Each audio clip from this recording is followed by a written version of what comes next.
En faisant attention à ce que vous mangez, vous pouvez ralentir la dégradation de vos reins. Il est donc essentiel d'adapter votre alimentation en cas d'insuffisance rénale et c'est ce que nous allons voir dans cette vidéo. Comment vous alimenter en cas d'insuffisance rénale. Restez jusqu'à la fin si vous voulez le découvrir et surtout, n'oubliez pas de vous abonner pour ne pas manquer les autres contenus sur le sujet. Alors, tout d'abord, il faut contrôler les apports en boisson et en sel. En effet, un excès d'eau ou de sel peut déséquilibrer votre hypertension artérielle et ça fera que vous aurez des œdèmes.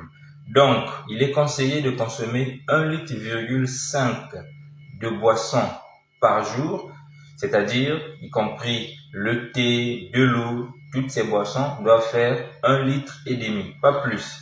Et il faut réduire la consommation du sel à 4 grammes par jour. Pour y arriver, il faut éviter le sel alimentaire. Donc, quand vous cuisinez, il faut oublier la salière, donc ne pas ajouter du sel pendant que vous mangez et éviter de consommer les aliments qui sont riches en sel. Vous devrez limiter les apports alimentaires en potassium. En effet, un excès de potassium pourrait vous entraîner des troubles cardiaques.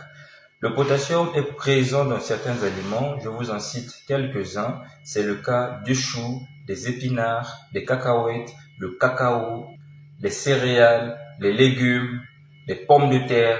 Vous devriez également limiter les apports en phosphore. Un excès de phosphore pourrait vous entraîner des démangeaisons, des troubles osseux et même une calcification des vaisseaux. Le phosphore est présent dans plusieurs aliments, je vous en cite quelques-uns. Les fromages, les crustacés, les viandes, les poissons et aussi dans les légumes secs. Vous devriez respecter la quantité de protéines à consommer par jour qui est de 0,8 g kg par jour. Donc, vous multipliez votre poids par 0,8 g, vous aurez la quantité de protéines en grammes que vous devriez consommer par jour. Il ne s'agit pas ici d'éliminer complètement les apports en protéines, ce qui pourrait vous exposer à une malnutrition et ça va se manifester par une perte importante du poids, une fatigue et même une perte d'autonomie. Les protéines sont présentes dans plusieurs aliments, on les retrouve le plus souvent dans les viandes, dans les poissons, mais aussi dans les produits laitiers. J'espère que ces quelques principes alimentaires en cas d'insuffisance rénale vous aideront à mieux contrôler l'évolution de votre maladie. Merci bien, c'est le Dr Bakala. Si la vidéo vous a plu, n'oubliez pas de la partager, de me laisser un commentaire et surtout de vous abonner.